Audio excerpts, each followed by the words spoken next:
राज्य सरकार को गृह विभाग पक्षर गोटे विज्ञप्ति आसी जो कहुई कि डीजीपी जो बदली करें डीएसपी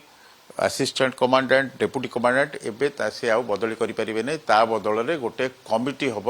जो कमिटी कि गृह सचिव रे डीजीपी गोटे मेंबर रे तेज ये नहीं आसतु आम जाना कौन रही प्रतिक्रिया आम सहित अच्छा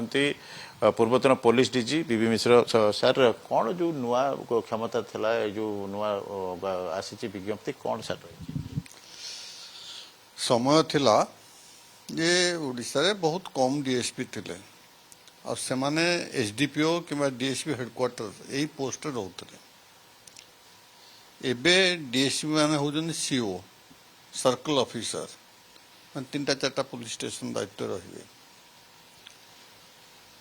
जेतबले कम डीएसपी थिले सेतबले सरकार को प्रस्ताव दिया जाउथला एवं सरकार से प्रस्ताव अनुसार पोस्टिंग करथिले 2002 मसीह हो गला जे डीजी क्षमता दिगला जे डीएसपी को बदली करेंगे एवं additional deputy commandant assistant commandant इन को बदली करें यहाँ गोटे भल व्यवस्था थिला कहीं अଯଥାରେ होम डिपार्टमेंट उपर कौन से चाप पड़ानी एवं से माने मध्य जानी भी पार नथिले को लोकर बदली है से लोक केमती कौन से जाने एबे भी जानी पारे बर्तमान नुआ सरकार आसला परे कौन पाई किए जानी से पुराना आदेशटा को से माने बातिल कर देइचंती और कहचंती गोटे कमिटी हबो ताकू से प्रस्तावटा को से व्यवस्थाटा को बंद कर दी बर्तमान है जे घरोई सचिव चेयरमैन हेबे तांकर जन जॉइंट सेक्रेटरी मेंबर हेबे एवं डीजी जने मेंबर हेबे या द्वारा कौन हबो डीजींकर क्षमता एवं तांकर प्रतिपत्ति उभय संकुचित हो गला आपण जो ओडिशा सरकार सिविल लिस्ट देखिए जे डीजींकर पोजीशनटा 16 होम सेक्रेटरी ऊपर से किमिति जने होम सेक्रेटरी अंडर रहिबे से कमिटी रे एवं जड़े जॉइंट सेक्रेटरी रे जी कि तांकु समर्थन करेंगे होम सेक्रेटरी को तेणु से माने जहाँ चाहिए सेटा हम डीजींकर भॉइस बा तांकर मत सी पूरा रही कि क्षीण हो तेणु यही जो आदेशटा सरकार देइचंती सेथेरे डीजींकर क्षमता संकुचित हो बर्तमान परिस्थिति है जे आईन श्रृंखला परिस्थिति एवं अपराध वृद्धि ये सब दिन को दिन वृद्धि होउची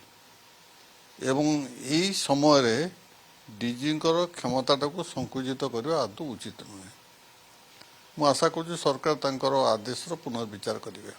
सर जो भाई भाव में आप कहते कि डीजींकर जो पोजिशन रही डीजींकर जो पोजिशन टी गृह सचिव ठारू ऊपर रही बर्तमान जो भाई भाव में गोटे प्रकार आम कहीपर क्षमता डिमोशन गोटे प्रकार है माने विशेषकर यही क्षेत्र में अन्य गोटे क्षेत्र है आईएएस मान पाखक गला जो थे कि से पुलिस अफिसर आप जो कथा कहते कि से जापर किए दक्ष किए तो से गोटे से कौन है देखु जड़े 30 वर्ष चाकरी कलापर प्राय 30 वर्ष पर डीजी हुए से भली जो आईजी एडिशनल डीजी एम सब 25 वर्ष 28 वर्ष 29 वर्ष चाकरी करी तेणु से सबू ऑफिसर को जानते भल भाव तांकर भल गुण कौन दोष दुर्बलता कौन भी जानते से कौ पोजिशन उपयुक्त ता से ही जानते बर्तमान यही जो कमिटी है होम सेक्रेटरी से क्या जानी ना से तो आग को इंडस्ट्री कि आउ को विभाग रे थिले से होम को आछंती तांको जॉइंट सेक्रेटरी से तो फाइल काम करते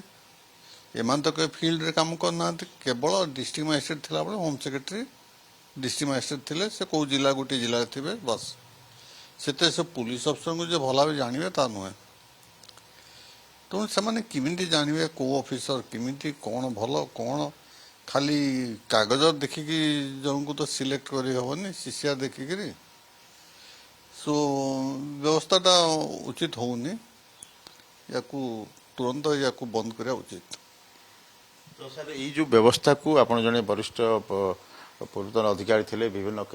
ଡିପାର୍ଟମେଣ୍ଟ ଥିଲେ ତ ଆପଣଙ୍କର ମତ ହେଉଛି ରାଜ୍ୟ ସରକାର ୟାର ପୁନର୍ବିଚାର କରନ୍ତୁ। ହଁ ମୁଁ ସେୟା ଚାହୁଁଛି ରାଜ୍ୟ ସରକାର ଡିଜିଙ୍କର ସେଇ କ୍ଷମତାଟା ଫେରେଇ ଦିଅନ୍ତୁ ତାଙ୍କୁ। ଦେଖୁଥିଲେ ପୂର୍ବତନ ପୋଲିସ ଅଧିକାରୀ ପୋଲିସ ମହାନିର୍ଦ୍ଦେଶକ ଓ କେନ୍ଦ୍ରରେ ମଧ୍ୟ ବିଭିନ୍ନ ପଦପଦବୀରେ ରହିଛନ୍ତି ବିବି ମିଶ୍ର। ତାଙ୍କର କହିବା କଥା ସ୍ପଷ୍ଟ, ଡିଜିଙ୍କର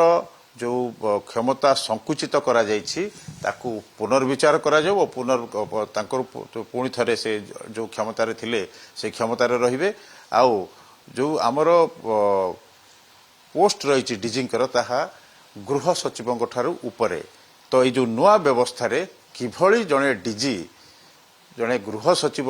ଓ ତାଙ୍କର ଯେଉଁ ଜଏଣ୍ଟ ସେକ୍ରେଟାରୀ ତାଙ୍କ ସହିତ ସମକକ୍ଷ ହୋଇ ସଦସ୍ୟ ରହିବେ ତାହା ତାଙ୍କୁ ଆଶ୍ଚର୍ଯ୍ୟ କରିଛି। ନିଶ୍ଚିତ ଭାବରେ ଏ ନେଇ ବହୁ ପ୍ରତିକ୍ରିୟା ମଧ୍ୟ ଦେଖିବାକୁ ମିଳୁଛି।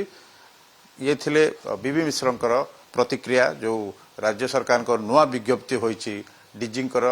ପଦକୁ ସଂକୁଚିତ କରାଯାଇଛି। ଭିଡ଼ିଓଗ୍ରାଫର ରାଜକୁମାର ସହିତ ପି ହେମନ୍ତ କୁମାର, କଳିଙ୍ଗ ଟିଭି।